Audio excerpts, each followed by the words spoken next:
You'd be hard-pressed to find a video game genre that's been around longer than platformers.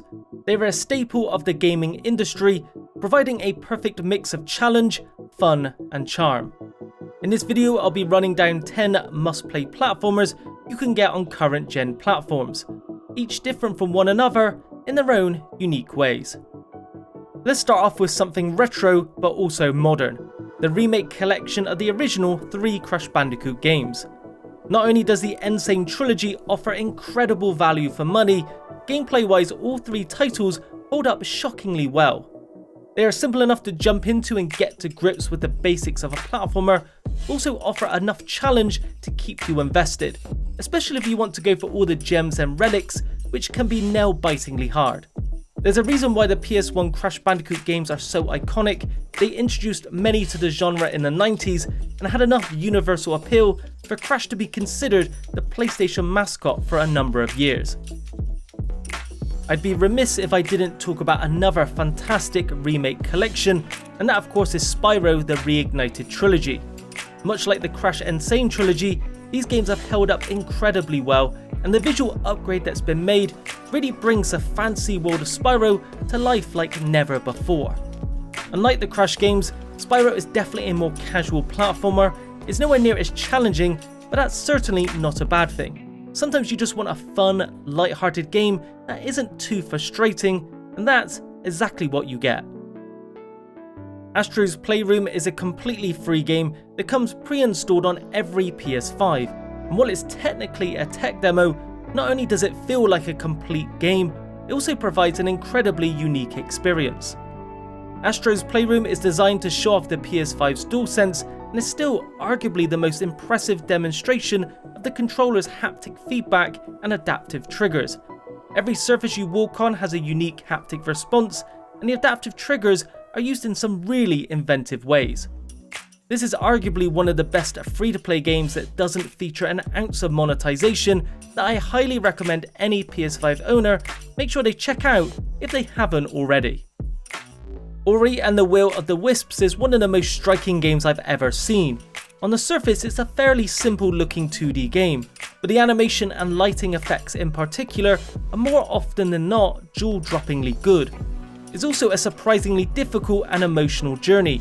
Platforming elements take a lot of concentration at times, and bosses can be punishingly difficult, but the reward is a heartfelt story that will be sure to leave a mark. This is definitely one for those that are more experienced with platforming mechanics, so make sure you're prepared to have your timing and coordination put to the test. No video about platformers would be complete without the mention of Mario, and his latest 3D outing that released in 2017 is one of his best. Super Mario Odyssey sees the famous plumber travel across different worlds with his new companion Cappy, which allows him to possess pretty much every enemy in the game, opening up a wealth of gameplay possibilities and variety that never loses its charm. As with every 3D Mario platformer, they are perfect for every type of player. Young, old, new or experienced, there's so much to explore and uncover across all its diverse worlds.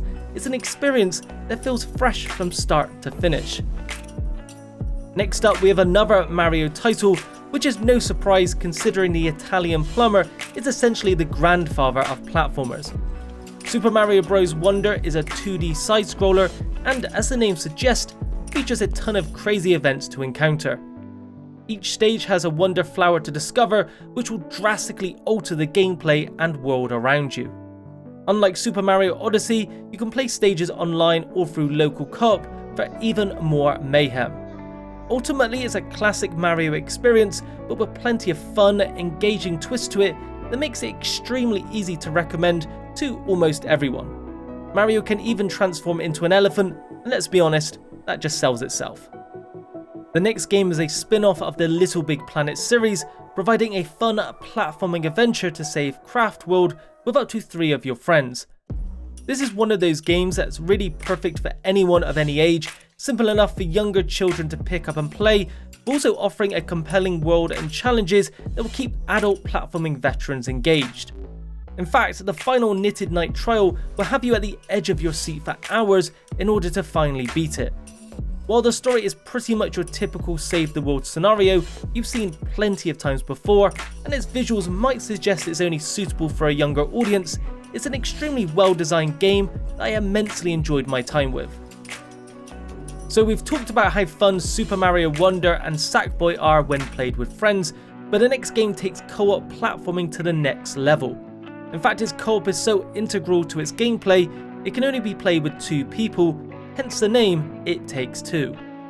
What keeps it feeling so fresh is that no 2 chapters are alike. You can never guess what is coming next or how you'll need to cooperate to progress, and it's that creativity that makes it one of the most enjoyable games I've ever played. If you were looking for a relaxed platformer with a friend, It Takes Two really is as good as it gets, and that's no exaggeration. The next game is far from a modern platformer, but that is also what makes it so fantastic. Sonic Mania is a continuation of the 90s Sega Genesis Sonic games and captures what made the Blue Blur's origins so loved, with iconic pixel art, catchy music, and perfectly replicated game mechanics. All of this was pulled off so well thanks to the likes of Christian Whitehead as well as Simon Tomley, who were responsible for remastering the original game's ports for mobile. While nostalgia is no doubt a huge part of the appeal of Sonic Mania, there is plenty to love for new players that want a really solid retro platformer to dive into. And finally we have Psychonauts 2. After the original released all the way back in 2005, it's not only a surprise we finally got a direct sequel 16 years later, but also just how accomplished it is.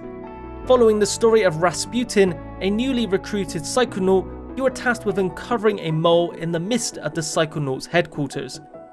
What makes the story particularly noteworthy and relevant to today's world is its portrayal of various mental health disorders, as Rasputin dives into the minds of those afflicted with various different ailments such as anxiety and depression. As far as its platforming goes, you have a wide range of psychic abilities to use that all have their specific use case scenarios. Overall, Psychonauts 2 is filled with imagination and perfectly demonstrates how an old series can excel in the modern day. That's it for this video. If you enjoyed it, be sure to leave a like, subscribe and hit the bell icon for a notification each time I upload new content. Thanks for watching, and I'll speak to you in the next video.